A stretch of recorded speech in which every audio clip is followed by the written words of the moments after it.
ओम शांति। 23 अप्रैल 2022 के ईश्वरीय महावाक्य पहले सुनते हैं मुरली के मुख्य पॉइंट्स। बाबा ने कहा, अपने को आत्मा समझ जो मेरे बने हैं। जिन्होंने देह अभिमान छोड़ दिया है वह है परमात्मा की मुख्य वंशावली संतान। सबसे उत्तम जन्म तुम ब्राह्मणों का है। तुम बाबा को पहचान कर उनके बने हो। बाकी तो जो भी मनुष्य मात्र हैं सब भ्रष्टाचारी हैं, क्योंकि विकार से पैदा होते हैं। यह कभी नहीं भूलना चाहिए कि हमने ईश्वर की गोद ली है। ऐसे बाबा को बड़े प्यार से याद करना है। याद से ही विकर्म विनाश होंगे। बाबा को याद करने की आदत पड़ जाए तो जल्दी ही देही अभिमानी बन जाएं। भूलने के कारण वह नशा और खुशी नहीं रहती। केवल भोग लगा हुआ भोजन खाने से बाप के साथ बुद्धि योग नहीं जुटेगा। याद के लिए तो बहुत मेहनत करनी पड़े। श्रेष्ठाचारी बनेंगे याद से। आत्मा को शुद्ध बनाने के लिए योग का बल चाहिए। पानी आदि में स्नान करने से पावन नहीं बन सकते। याद के साथ साथ चलन भी अच्छी हो। आसुरी चलन वालों का गला ही घुट जाता है। जो सर्विस नहीं करते वह पद भी नहीं पा सकेंगे। और लास्ट में बाबा ने कहा, यह कयामत का समय है। मैं सबको लेने आया हूँ। हिसाब किताब चुकता कर सभी को मेरे साथ वापस जाना है। बुद्धि में रहे मैं देवता बन रहा हूँ तो मेरे में कोई भी अवगुण नहीं होना चाहिए। और अब सुनते हैं महावाक्यों को विस्तार से। मुरली का सार। मीठे बच्चे, बाप को याद करने की आदत डालो तो देही अभिमानी बन जाएंगे। नशा व खुशी कायम रहेगी। चलन सुधरती जाएगी। प्रश्न, ज्ञान अमृत पीते हुए भी कई बच्चे ट्रेटर बन जाते हैं, कैसे? उत्तर, जो एक ओर ज्ञान अमृत पीते दूसरी ओर जाकर गंद करते, अर्थात आसुरी चलन चल डिससर्विस करते। ईश्वर के बच्चे बनकर अपनी चलन सुधारते नहीं, आपस में मायावी बातें करते, एक दो को दुखी करते, वह है ट्रेटर। बाबा कहते, बच्चे तुम यहाँ आए हो असुर से देवता बनने, तो सदा एक दो में ज्ञान की चर्चा करो, दैवी गुण धारण करो। अंदर जो भी अवगुण है उन्हें निकाल दो। बुद्धि को स्वच्छ साफ बनाओ। गीत तकदीर जगाकर आई हूँ। ओम शांति। बच्चों ने गीत सुना और बच्चों ने ही गाया। कोई भी स्कूल में जब जाते हैं तो तकदीर बुद्धि में रहती है कि यह इम्तिहान पास करूंगा। बुद्धि में तकदीर की एम ऑब्जेक्ट रहती है। अब तुम जानते हो, हम अपनी तकदीर में नई दुनिया को धारण कर बैठे हैं। नई दुनिया को रचने वाले परमपिता परमात्मा से हम वर्षा लेने की तकदीर ले आए हैं। कौन सा वर्षा? मनुष्य से देवता व नर से नारायण बनने का वर्षा। इस रावण के भ्रष्टाचारी राज्य से ले जाते हैं। यह है रावण का भ्रष्टाचारी राज्य। भ्रष्टाचारी विकार से पैदा होते हैं और विकारी को ही भ्रष्टाचारी कहा जाता है।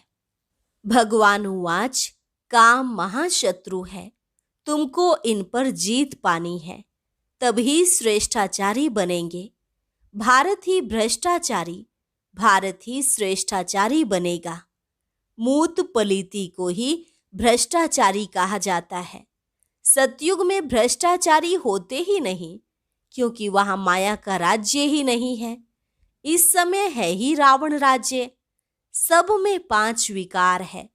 सतयुग में भी अगर रावण राज्य होता तो वहां भी रावण को जलाते। वहां यह बातें होती नहीं।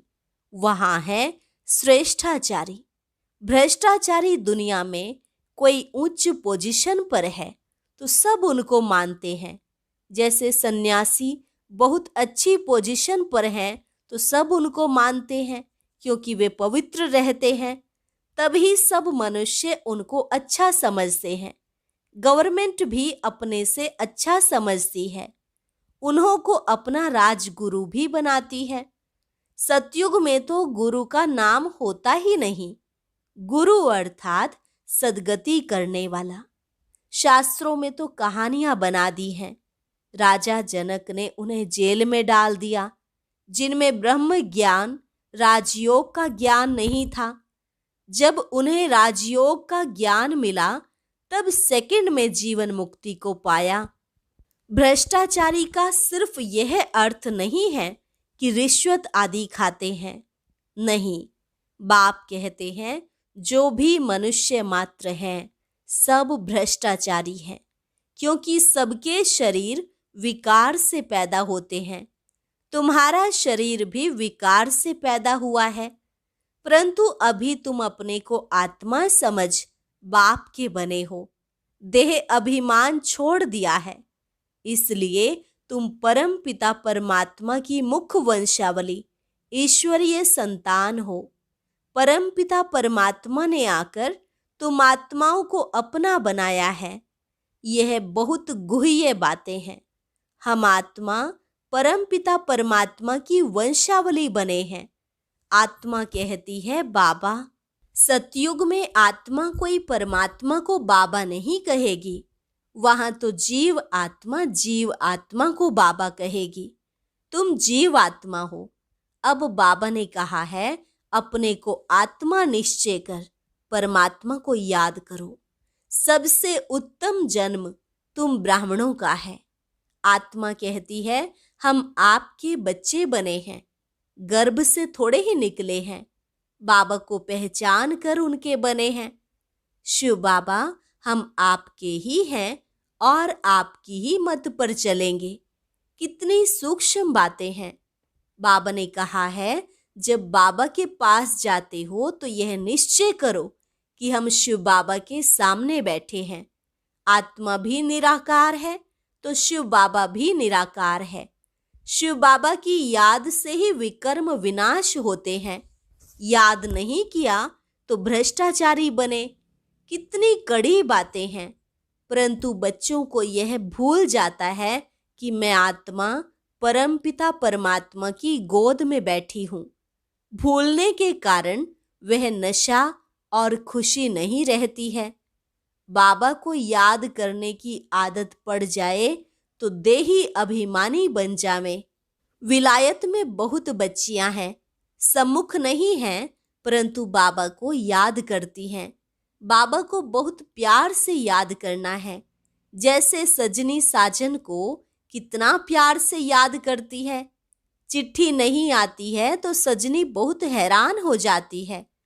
तुम सजनियों को तो धक्का खा खाकर साजन मिला है, तो याद अच्छी रहनी चाहिए, चलन भी बड़ी अच्छी चाहिए। आसुरी चलन वाले का गला ही घुट जाता है। बाबा चलन से ही समझ जाते हैं, यह याद नहीं करते हैं, इसलिए धारणा नहीं होती है। सर्विस नहीं कर सकते हैं तो पद भी नहीं पा सकेंगे। पहले पहले तो बाप का बनना है, बीके बनना पड़े। बीके को जरूर शिव बाबा ही याद रहेगा, क्योंकि दादे से वर्षा लेना है। याद में रहना बड़ी मेहनत है। ऐसे कोई मत समझे भोग लगता है, हम वह खाते हैं तो बुद्धि योग बाबा से लग जाएगा। नहीं, यह तो शुद्ध भोजन है, परंतु वह मेहनत ना करे तो कुछ भी नहीं हुआ। श्रेष्ठाचारी याद से ही बनेंगे।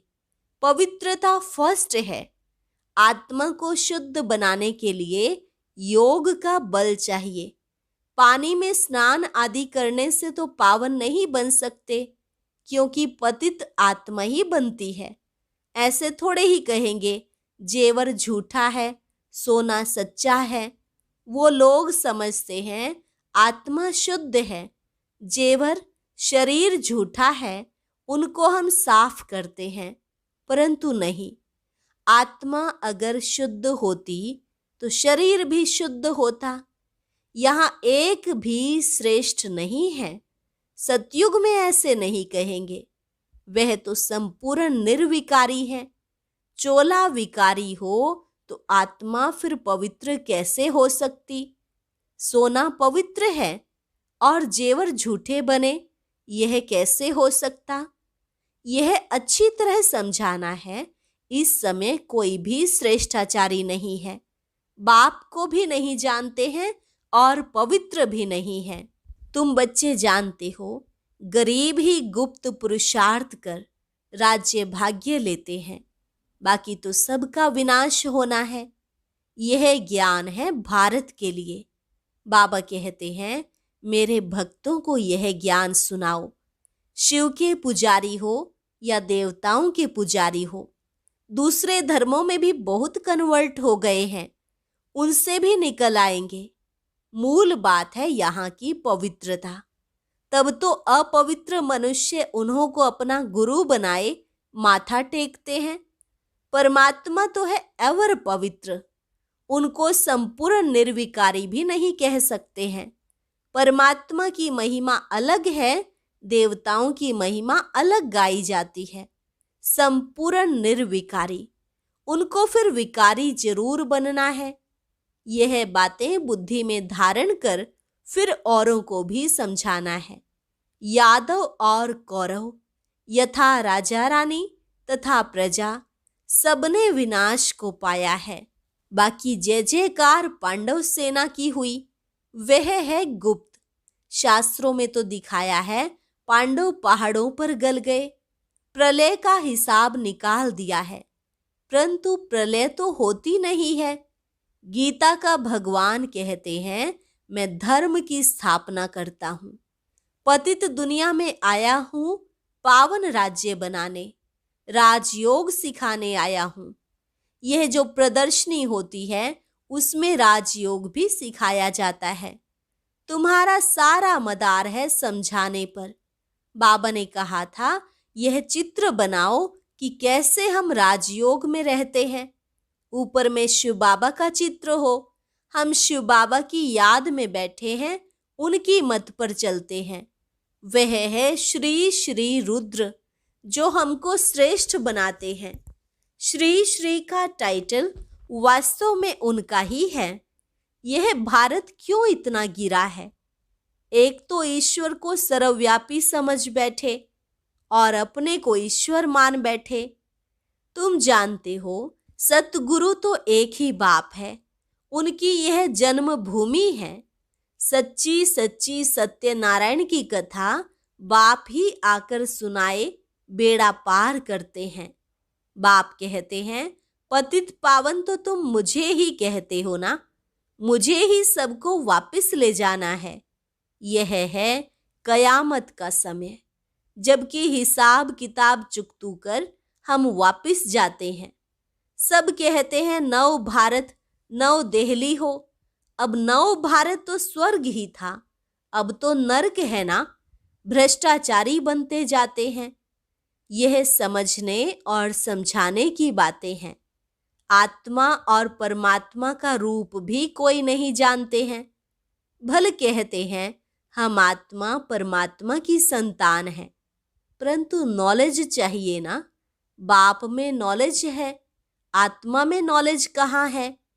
हम आत्मा कितने पुनर्जन्म लेती हैं, कहाँ रहती हैं, फिर कैसे आती हैं, क्यों दुखी बनती है, कुछ भी समझ नहीं है। तुम बच्चे जानते हो, बाबा हम आत्माओं को पवित्र बनाने आए हैं, तो वह दैवी गुण भी चाहिए। मैं देवता बन रहा हूँ तो मेरे में कोई भी अवगुण नहीं होना चाहिए, नहीं तो 100 गुना दंड खाना पड़ेगा। पवित्रता की प्रतिज्ञा करके फिर कोई बुरा कर्तव्य करते हैं तो 100% अपवित्र भी बन पड़ते हैं। सर्विस के बदले और ही डिससर्विस करते हैं, इसलिए फिर पद भ्रष्ट हो जाता है। हमेशा आपस में एक दो में ज्ञान की चर्चा चलनी चाहिए। हम बाबा के पास आए हैं कांटे से फूल अथवा मनुष्य से देवता बनने, बाप से स्वर्ग का वर्षा लेने। यही बात एक दो को सुनानी चाहिए। आत्मा और परमात्मा का रूप भी कोई जानते ही नहीं।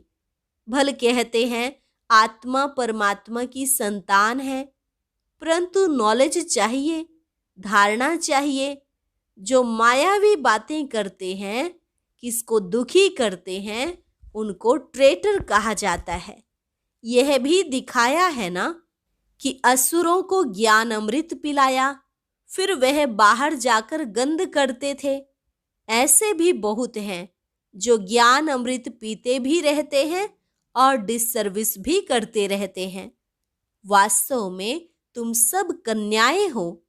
अरे, अधर कुमारी के तो मंदिर बने हुए हैं। देलवाड़ा तो तुम्हारा एक्यूरेट यादगार है। तुम्हारे में भी किसकी बुद्धि में मुश्किल बैठता है। बुद्धि बड़ी साफ चाहिए।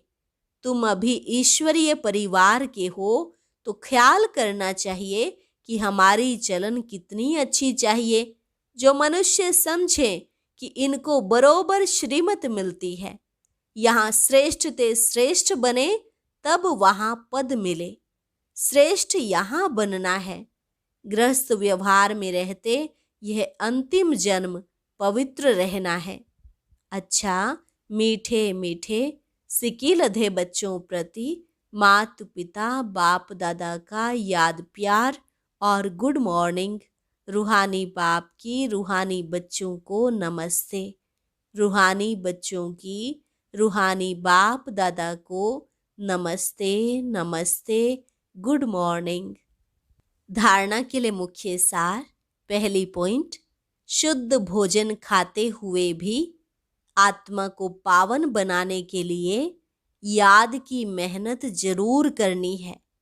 याद से ही श्रेष्ठाचारी बनना है, विकर्म विनाश करने हैं।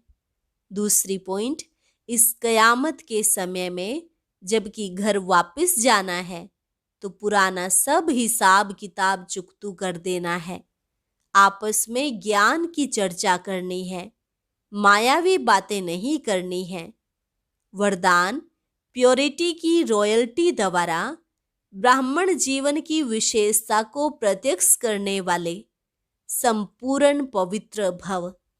प्योरिटी की रॉयल्टी द्वारा ब्राह्मण जीवन की विशेषता को प्रत्यक्ष करने वाले संपूर्ण पवित्र भव। प्योरिटी की रॉयल्टी ही ब्राह्मण जीवन की विशेषता है। जैसे कोई रॉयल फैमिली का बच्चा होता है तो उसके चेहरे से, चलन से मालूम पड़ता है कि यह कोई रॉयल कुल का है। ऐसे ब्राह्मण जीवन की परख प्योरिटी की झलक से होती है। चलन और चेहरे से प्योरिटी की झलक तब दिखाई देगी जब संकल्प में भी अपवित्रता का नाम निशान ना हो। प्योरिटी अर्थात किसी भी विकार व अशुद्धि का प्रभाव ना हो, तब कहेंगे संपूर्ण पवित्र।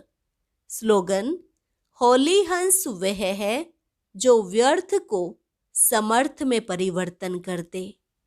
होली हंस वह है जो व्यर्थ को समर्थ में परिवर्तन कर दे। अभी है मातेश्वरी जी के अनमोल महावाक्य। यह ईश्वरीय सत्संग कॉमन सत्संग नहीं है। मातेश्वरी जी समझाते हैं, अपना यह जो ईश्वरीय सत्संग है कॉमन सत्संग नहीं है। यह है ईश्वरीय स्कूल, कॉलेज, जिस कॉलेज में अपने को रेगुलर स्टडी करनी है। बाकी तो सिर्फ सत्संग करना, थोड़ा समय वहाँ सुना, फिर तो जैसा है वैसा ही बन जाता है, क्योंकि वहाँ कोई रेगुलर पढ़ाई नहीं मिलती है जहाँ से कोई प्रारब्ध बने। इसलिए अपना सत्संग कोई कॉमन सत्संग नहीं है। अपना तो ईश्वरीय कॉलेज है जहाँ परमात्मा बैठ हमें पढ़ाता है। हम उस पढ़ाई को पूरी धारण कर उच्च पद को प्राप्त करते हैं।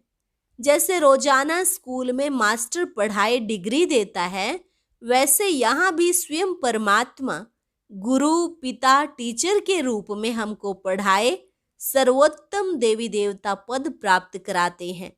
इसलिए स्कूल में जॉइंट होना जरूरी है। यहाँ आने वालों को भी यह नॉलेज समझना जरूर है। यहाँ कौन सी शिक्षा मिलती है, इस शिक्षा को लेने से हमको क्या प्राप्ति होगी। हम तो जान चुके हैं कि हमको खुद परमात्मा आकर डिग्री पास कराते हैं और फिर एक ही जन्म में सारा कोर्स पूरा होना है। तो जो शुरू से लेकर अंत तक इस ज्ञान के कोर्स को पूरी रीति उठाते हैं वो फुल पास होंगे।